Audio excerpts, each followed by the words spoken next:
আমাদের উপর তুলে ধরবে। বাংলার ঐতিহ্য ও সংস্কৃতিকে ধারণ করে দীর্ঘ 2 দশক পর আবারও পল্টন ময়দানে আয়োজন করা হয় বৈশাখী ক্রীড়া উৎসব। সময়ের সাথে ও নগরায়নের যুগে হারিয়ে যাওয়া গ্রাম বাংলার নানান খেলার আয়োজন করা হয় মাঠে। ভবিষ্যতে দেশে একসাথে আরও বড় পরিসরে বৈশাখী ক্রীড়া উৎসবের আয়োজন করা হবে বলে জানান যুব ও ক্রীড়া প্রতিমন্ত্রী আমিনুল হক। আমরা সারা বাংলাদেশের প্রত্যেকটি জেলায় আগামী বৈশাখে ইনশাল্লাহ এই ধরনের গ্রামীণ খেলাধুলাকে উদযাপন করব ইনশাল্লাহ। এই বাংলা নববর্ষের মাধ্যমে আমি বিশ্বাস করি আমাদের যে দেশপ্রেম সেটাকে আপনারা সবাই ধারণ করবেন।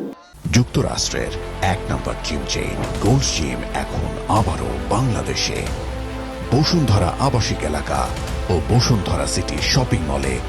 কালের গর্ভে হারিয়ে যাওয়া খেলাকে পুনরায় প্রতিষ্ঠা করা এবং মাদকমুক্ত দেশ গড়ার লক্ষ্যে কাজ করা হচ্ছে বলে জানান ওয়ার্ল্ড আর্চারি এশিয়ার সভাপতি কাজী রাজিবউদ্দিন আহমেদ চপল। আবহমান বাংলা হারিয়ে যাওয়া যে কয়টি খেলাধুলা আছে, ডিসিপ্লিন আছে, আমরা সবগুলোকে পুনর্জাগরিত করবো। আমরা এখান থেকে মাদকমুক্ত ক্রীড়াঙ্গন করে দেন। আর্চাররা যাতে কোনো কিছু থেকে বঞ্চিত না হয়, যাতে একটা সমান্তরাল সিস্টেমের মধ্যে থাকে অন্যান্য ডিসিপ্লিনের সাথে।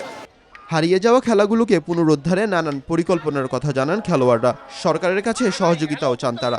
ক্রীড়া মন্ত্রণালয় থেকে যদি আমাদেরকে শিক্ষার জন্য বিভিন্ন স্কুল কলেজের টিচার হিসাবে বা প্রশিক্ষক হিসাবে আমরা কাজ করতে পারি। আমাদের টিমরা আরো উন্নতি করার দরকার, তাতে পোশাকের দরকার। হাত খোলা বাসে ওই অমুক জায়গায় তমুক জায়গায় এগুলো দেখে আর আমার বলে তোমরা কি খেলা শিখিয়েছো।